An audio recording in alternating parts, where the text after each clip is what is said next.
প্রিয় শিক্ষার্থী বন্ধুরা, আসসালামু আলাইকুম। আশা করি সবাই ভালো আছেন।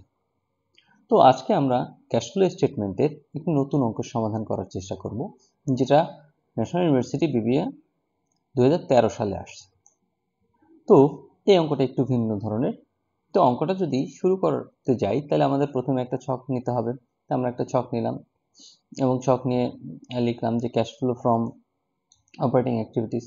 তো বরাবরের মতো আমাদের নেট ইনকাম খুঁজে বের করতে হবে। তা আমাদের এখানে যে সি নাম্বার সমন্বয়টা আছে, সেটা যদি আমরা একটু খেয়াল করি, যে net income as reported on the income statement for the year was 46,000।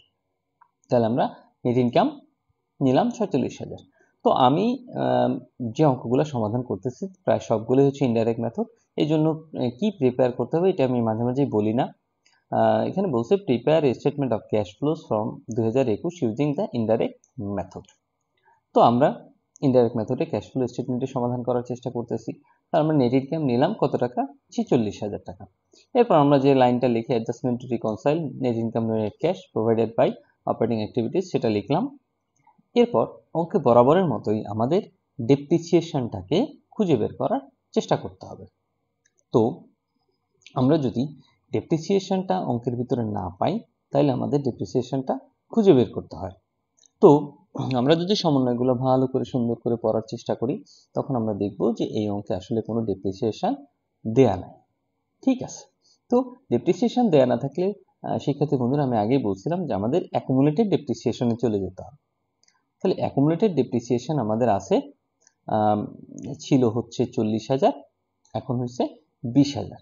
তাহলে ডিফারেন্সটা কত? ডিফারেন্সটা হচ্ছে 20,000 টাকা। তাহলে যে ডিফারেন্সটা 20,000 টাকা আছে, এটি হচ্ছে আসলে আমাদের ডেপ্রিসিয়েশন। তাহলে আমরা ডেপ্রিসিয়েশন এক্সপেন্স দেখালাম কত? 20,000। আর ডেপ্রিসিয়েশন হচ্ছে সম্পদ কমে যায়, আর সম্পদ কমলে আমাদের কি করতে হবে? যোগ করতে হবে। তাহলে আমরা যোগ করে দেখাইছি। আচ্ছা, পরবর্তীতে আমরা যদি চলে যাই যে 1 নম্বর সমন্বয়, যে held to maturity security, security মানে হচ্ছে বিনিয়োগ, ক্যারিড এ কস্ট, যেটার মূল্য ছিল 43,000 টাকা on December 31, 2020 are sold in 2021 for টাকা 34,000। তার মানে 43,000 টাকার জিনিস আমি বিক্রি করেছি কত? 34,000। তাহলে আমাদের অবশ্যই এখানে লস হয়েছে, কারণ 43,000-এর জিনিস যদি 34,000-এ বিক্রি করা হয়, অবশ্যই লস হয়েছে। তো লসের পরিমাণ কত? 9,000 টাকা। তাহলে সেটা আমরা পরবর্তীতে অঙ্কে দেখিয়ে দিয়েছি যে loss on sale of investment কত টাকা? 9,000 টাকা। আর লস হলে সম্পদ কমে, সম্পদ কমলে আমরা কি করব? অবশ্যই যোগ করে দেখাবো। এর পরবর্তী সমন্বয় যদি আমরা পড়ি, যে বি নাম্বারে প্ল্যান্ট অ্যাসেট দ্যাট কস্ট টাকা 50,000, মানে প্ল্যান্ট অ্যাসেটের মূল্য হচ্ছে 50,000 টাকা, ওয়ার 80% ডেপ্রিসিয়েশন কত? এর 80%ই হচ্ছে ডেপ্রিসিয়েশন করা হয়েছে। তাহলে আমরা যদি একটু হিসাব করার চেষ্টা করি যে 50,000-এর 80%-এ কত হয়, তো 50,000-এর যদি 80% করি, তাহলে 50,000-এর 80% করলে আমাদের হবে হচ্ছে 40,000 টাকা। 50,000-এর 80% করলে কত হবে? 40,000 টাকা। 40,000 টাকা আমাদের কি করা হয়েছে? ডেপ্রিসিয়েশন করা হয়েছে। তাহলে 40,000 যদি ডেপ্রিসিয়েশনেই চলে যায়, তাহলে আমাদের থাকবে কত? আমাদের থাকবে 50,000 থেকে যদি 40,000 টাকা ডেপ্রিসিয়েশনেই চলে যায়, তাহলে 10,000 টাকা থাকবে। মানে 10,000 টাকার প্ল্যান্ট অ্যাসেট আমাদের ডেপ্রিসিয়েশন বাদ দেওয়ার পরে থাকলো। এবং যে 10,000 টাকার প্ল্যান্ট অ্যাসেট আমাদের থাকলো, এইটাকে আমরা আবার বিক্রি করে দিয়েছি কত টাকায়? 8,000 টাকায়। তাহলে 10,000-এর জিনিস বিক্রি করলাম কততে? 8,000-এ। তাহলে অবশ্যই আমাদের 2,000 টাকা কি হয়েছে? এখানে 2,000 টাকা অবশ্যই লস হয়েছে। তাহলে সেটাই আমরা অঙ্কে দেখিয়েছি যে loss on sale of plant asset কত টাকা? 2,000 টাকা। আর লস হলে সম্পদ কমে, সম্পদ কমলে আমরা কি করব? আমরা যোগ করব। এরপর এখানে current asset other than cash, ঠিক আছে, এখানে চলতি সম্পদ দেখানো আছে। তাহলে আমাদের ছিল চলতি সম্পদ কত? 60,000 টাকা। এখন চলতি সম্পদ হয়েছে কত? 85,000 টাকা। তার মানে 25,000 টাকার চলতি সম্পদ আমাদের ইনক্রিজ হয়েছে। তাহলে আমরা অঙ্কে যে লিখব increase in current asset other than cash. সম্পদ বৃদ্ধি পেলে আমাদের কি করতে হয়? বিয়োগ করতে হয়। তাহলে আমরা এখানে বিয়োগ করে দেখাইছি কত? 25,000 টাকা। এরপর long term investment plant asset দুটোই স্থায়ী সম্পদ। এরপর আমরা চলে যাব লাইবিলিটিসের সাইডে, কারেন্ট লাইবিলিটিসে। তাহলে কারেন্ট লাইবিলিটিসে আমরা যদি খেয়াল করি, তাহলে আমাদের কারেন্ট লাইবিলিটিস ছিল 22,000 এবং এখন হয়েছে কত? 40,000। তাহলে আমরা জানি যে দায় যদি বৃদ্ধি পায় তাহলে আমাদের অপারেটিং অ্যাক্টিভিটিসে কি করতে হয়, যোগ করতে হয়। তাহলে আমরা লিখি যে ইনক্রিজ ইন কারেন্ট লায়াবিলিটিস 18,000 আমরা যোগ করে দেখিয়েছি। এরপর এগুলো সবগুলোকে যোগ বিয়োগ করলে আমাদের আসে 24,000 টাকা। উপরে নেট ইনকামের সাথে যোগ করলে আসে 70,000 টাকা। আর 70,000 টাকা অবশ্যই প্লাস, এই জন্য আমরা লিখবো net cash provided by operating activities. আমরা cash flow from operating activities সমাধান করলাম। এরপর যদি আমরা cash flow from investing activities সমাধান করতে যাই তাহলে আমাদের অবশ্যই একটা ওয়ার্কিং করে নিতে হবে। কোনটা ওয়ার্কিংটা করতে হবে সেটা যদি আমরা ওয়ার্কিং একটু যাই, এখানে পারচেস করছি প্লান্ট অ্যাসেট আসলে কত টাকা পারচেস করছি এটা আমাদের একটা ওয়ার্কিং এর মাধ্যমে নির্ণয় করতে হবে।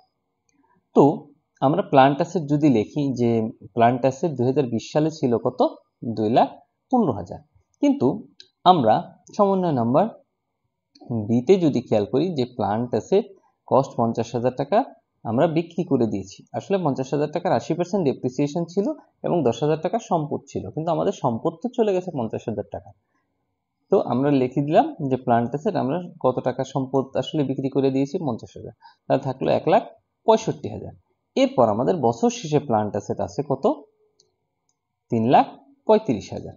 তাহলে আমরা যদি এই 1,65,000 সাথে 3,35,000 সমন্বয় করি তাহলে আমাদের আসলে প্লান্ট অ্যাসেট পারচেসটা বের হয়ে যাবে।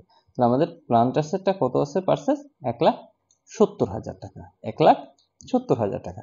তাহলে এই 1,70,000 টাকার প্লান্ট অ্যাসেট আমরা আসলে কি করেছি, 1,70,000 টাকার প্লান্ট অ্যাসেট আমরা পারচেস করেছি। তাহলে আমরা যদি অঙ্কে চলে যাই তাহলে আমরা দেখাবো যে পারচেস অফ প্লান্ট অ্যাসেট কত টাকা, 1,70,000 টাকা। পারচেস অফ প্লান্ট অ্যাসেট দেখালাম 1,70,000 টাকা। এরপর আমরা যদি 1 নম্বরে চলে যাই, এ নাম্বার সমন্বয়, যে আমরা সিকিউরিটি বিক্রি করেছিলাম, কত টাকার সিকিউরিটি বিক্রি করেছিলাম, 34,000 টাকা। কত টাকার সিকিউরিটি, 34,000 টাকার সিকিউরিটি আমরা এখানে বিক্রি করেছিলাম, 34,000 টাকার সিকিউরিটি। এরপর আমরা চলে যাব সমন্বয় নম্বর এতে। এতে আমরা কি করেছি, আমরা যদি একটু খেয়াল করি যে এতে আমরা 34,000 টাকার সিকিউরিটি বিক্রি করেছিলাম, 34,000 টাকার সিকিউরিটি বিক্রি করেছিলাম। তাহলে আমরা লিখব sale of held to maturity কত টাকা, 34,000 টাকা। তাহলে বিক্রি করলে তো অবশ্যই আমাদের টাকা, সেই জন্য আমরা যোগ করে দেখালাম। এরপর যদি আমরা বি নাম্বারে যাই, বি নাম্বারে আমরা বলেছিলাম যে প্লান্ট অ্যাসেট আমরা বিক্রি করেছি কত, 8,000 টাকা। তাহলে আমরা লিখলাম সেল অফ প্লান্ট অ্যাসেট কত টাকা, 8,000 টাকা। তো বিক্রি করলে তো টাকা, সেই জন্য আমরা যোগ করেছি। এই তিনটাকে যদি আমরা যোগ বিয়োগ করে সমন্বয় করে দেখাই তাহলে 1,28,000 টাকা আসে, সেটা অবশ্যই মাইনাস, এবং মাইনাস থাকলে আমাদের কি লিখতে হবে, ইউজড লিখতে হবে, আমরা আগে থেকেই জানি। তাহলে আমরা লিখলাম যে net cash used by investing activities. এরপর আমরা চলে যাব অঙ্কের 3 নম্বর পার্টে, cash flow from financing activities. তো ফাইন্যান্সিং অ্যাক্টিভিটিস করার সময় আমার একটা সমন্বয় আমাদের বাদ ছিল, তো সেই সমন্বয়টাও যদি আমরা চেষ্টা করি করার জন্য, যে ডিভিডেন্ড পেইড অ্যামাউন্টের টাকা 10,000, তাহলে ডিভিডেন্ড পরিশোধ করে দিয়েছি 10,000 টাকা। তাহলে আমরা লিখলাম পেমেন্ট অফ ডিভিডেন্ড, যেহেতু টাকা চলে গেছে এই জন্য মাইনাস করতে হবে, আমরা 10,000 টাকা মাইনাস করে দেখিয়ে দিলাম। এখন এখানে সমন্বয় যেহেতু সবগুলোর কাজ হয়ে গেছে, তা আমরা দেখব যে আমাদের কোনো বন্ড বা শেয়ার ইস্যু করা হয়েছে কিনা, আমরা একটু ভালো করে দেখি। এখানে ক্যাপিটাল স্টকের দিকে যদি আমরা তাকাই তাহলে আগে ছিল 2,54,000, এখনো সেই 2,54,000 টাকাই আছে, তার মানে কোনো শেয়ার ইস্যুও করা হয়নি। এরপর যদি দেখি বন্ডস পেয়েবল একদম শুরুতে 0 ছিল, বন্ডস পেয়েবল কত ছিল শুরুতে, 0, এখন হচ্ছে কত, 75,000 টাকা। তার মানে বন্ডস পেয়েবল ইনক্রিজ হয়েছে। আর বন্ড যদি ইনক্রিজ হয় তাহলে অবশ্যই আমরা বন্ড ইস্যু করেছি, ইস্যু না করলে তার ইনক্রিজ হওয়ার কথা না। তাহলে আমরা লিখব যে ইস্যুয়েন্স অফ বন্ড কত টাকা লিখলাম, 75,000 টাকা, যেহেতু ইস্যু করলে টাকা বাড়ে এই জন্য যোগ হয়েছে। এই দুটাকে সমন্বয় করলাম, আমরা দুটাকে যোগ বিয়োগ করলে আসছে 65,000 টাকা, যেটা প্লাস, তাহলে প্লাস থাকলে আমরা লিখলাম ক্যাশ নেট ক্যাশ প্রোভাইডেড। তো এখন আমাদের এই তিনটা, এই যে ক্যাশ ফ্লো ফ্রম অপারেটিং এর 70,000, ক্যাশ ফ্লো ফ্রম ইনভেস্টিং এর 28,000, ক্যাশ ফ্লো ফ্রম ফাইন্যান্সিং এর 65,000, এই তিনটাকে যদি আমরা যোগ বিয়োগ করি তাহলে আমাদের আসে 7,000 টাকা।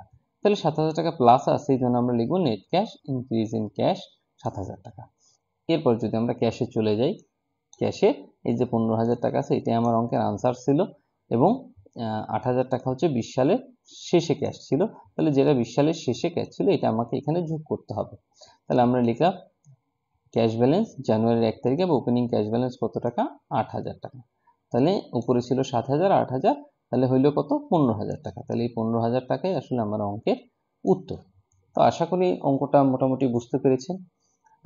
যদি কোনো প্রশ্ন থাকে তাহলে কমেন্ট বক্সে অবশ্যই কমেন্ট করবেন। সবাইকে ক্লাসটি দেখার জন্য ধন্যবাদ। আসসালামু আলাইকুম। প্রিয় শিক্ষার্থী বন্ধুরা, ন্যাশনাল ইউনিভার্সিটির বিবিএ এমবিএ সকল সাবজেক্টের পরবর্তীতে আপডেট পেতে এই ভিডিওটিতে লাইক করুন, চ্যানেলটি সাবস্ক্রাইব করুন এবং বেল বাটনে ক্লিক করে রাখুন।